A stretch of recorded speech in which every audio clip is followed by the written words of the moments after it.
Center court. The All England Club. The grass is immaculate. The roof is open, letting in the golden light of a perfect London afternoon. And a 21-year-old from Quezon City has just played the match of her life. She didn't win. The scoreboard reads 6-4, for 6, 6-3 in favor of Jasmine Paolini. The dream run that captivated the tennis world has come to an end. But in defeat, Alexandra Eala has done something far more powerful than any victory could have achieved. She has won every heart in center court. As she walks to the net to shake Paolini's hand, the crowd rises. Not a polite applause, a standing ovation, a roar that shakes the hallowed grounds of SW19. The same crowd that had been on the edge of their seats for 2 hours and 22 minutes is now on their feet, cheering for the woman who lost. Because in tennis, sometimes the scoreboard doesn't tell the whole story. Sometimes the player who walks off the court in defeat is the one who leaves the greatest legacy. This is the story of that match.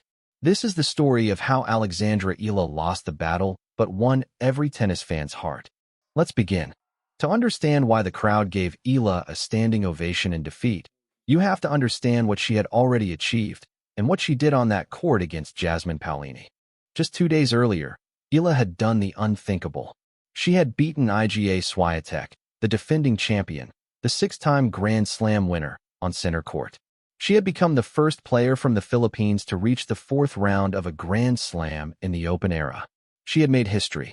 Now, standing across the net was Jasmine Paolini, the 13th seed, the 2024 Wimbledon finalist, a woman who knew exactly what it took to win on this surface. The match was a battle from the very first point. Paolini struck first, breaking Eala's serve to take a 4-1 lead. The Italian's efficiency behind her first serve proved to be the difference in the opener. She landed 68% of her first serves and struck 10 winners, more than double Eala's 4. Eala refused to fold. She broke back to reduce the gap to 5-4. But Paolini immediately responded with another break, sealing the first set 6-4. The second set was a statement. Eala came out aggressively. She broke Paolini's serve to move ahead 2-1. Paolini broke straight back. But Eala broke again to edge ahead 4-3. With the match on a knife edge, Paolini surged to a 0-40 lead on Eala's serve. But the Filipina displayed remarkable composure, reeling off 5 consecutive points to erase the 3 break points and hold for a commanding 5-3 advantage. She confidently served out the set to force a decider. But in the third set, Paolini's experience ultimately prevailed. At 3-4 down, Eala double faulted at precisely the wrong time. One long forehand later and Paolini was serving for the match, which she secured after an enthralling 2-hour, 21-minute contest. The final score, 6-4, 4-6, 6-3. Eala had lost, but she had fought until the very end, and the crowd knew they had witnessed something special. The match was over, but the moment that would capture the world's hearts was just beginning. The on-court interviewer walked up to Eala. She was still catching her breath, still processing the defeat, still processing the journey that had brought her here. And then she spoke. In a moment that would be replayed millions of times, Eala let the world know what the path that got her this far was all about. She first rattled off the names of the Williams sisters and Swiatek, saying that making the 4th round of Wimbledon may seem small to them. And then she dropped the phrase that broke the internet. For someone who grew up in the Philippines, I went to train with my brother and my grandfather every day after school with my ruffled socks, my light-up shoes, and chubby cheeks. To her, this is everything. The words hung in the air like a thunderclap. The crowd gave her a standing ovation and a long applause. The tennis world was stunned, not by the loss, but by the vulnerability, the humanity, the reminder that behind the rankings, behind the headlines, behind the hype, there is a young woman who is still processing the magnitude of what she has achieved. Eala later told a packed media room, "It's an honor to be able to pave the way for young girls. It would be the honor of my life to be able to inspire others." The clip went viral within hours. Social media exploded.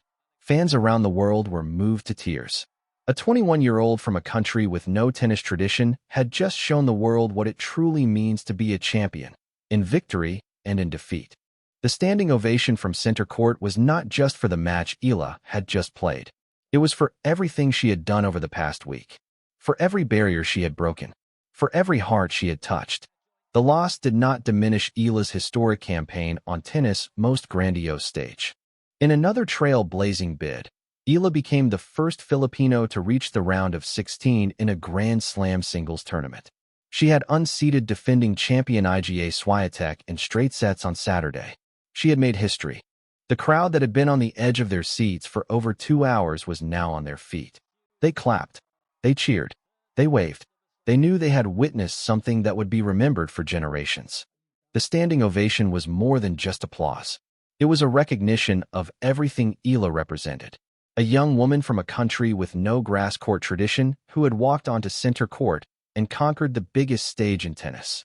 A player who had carried the hopes of 110 million Filipinos on her shoulders and refused to let them down. Wimbledon's official account posted, "A standing ovation from center court," and the world had fallen in love with her. The reaction to Eala's defeat and her emotional post-match interview was immediate and overwhelming. Billie Jean King, the 39-time Grand Slam champion and founder of the WTA, was in attendance. She had already embraced Eala after her victory over Swiatek. Now, she watched as the young Filipina showed the world what it truly means to be a champion in defeat. Roger Federer was also in the stands, watching from the royal box. The 8-time Wimbledon winner had seen it all, but even he was moved by what he witnessed. Jasmine Paolini herself, the woman who had ended Eala's run, had nothing but praise. "It was really tough, a roller coaster," the 30-year-old said. "Every day I'm feeling better. I love what I do, but I have to enjoy it. It's my superpower." The social media tributes poured in by the thousands. The phrase, "Eala Mania," continued to trend across platforms. Fans shared videos of her post-match interview, each one accompanied by tears and messages of gratitude. Eala had not just made history. She had inspired a generation, and the world was watching. The defeat to Paolini was not the end of Alexandra Eala's story. It was just the beginning.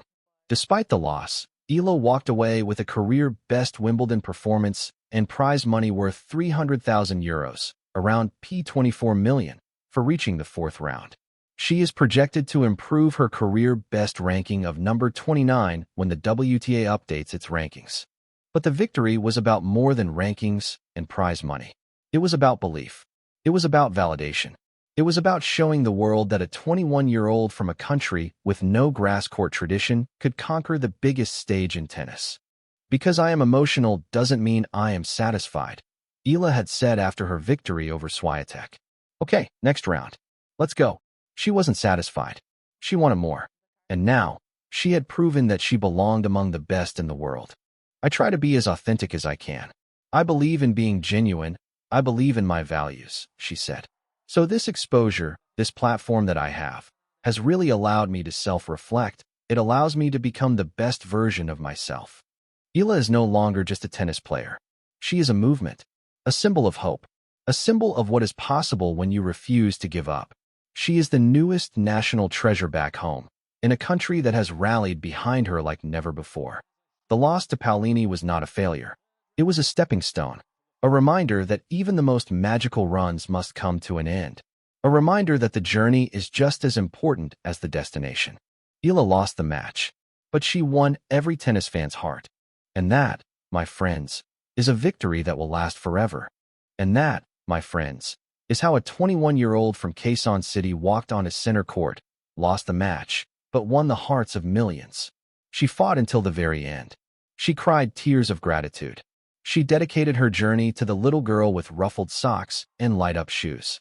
And when she walked off the court, the entire stadium rose to its feet. The standing ovation said everything. The tennis world was stunned.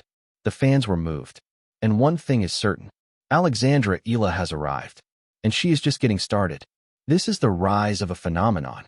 This is the rewriting of tennis history. And trust me, this is only the beginning.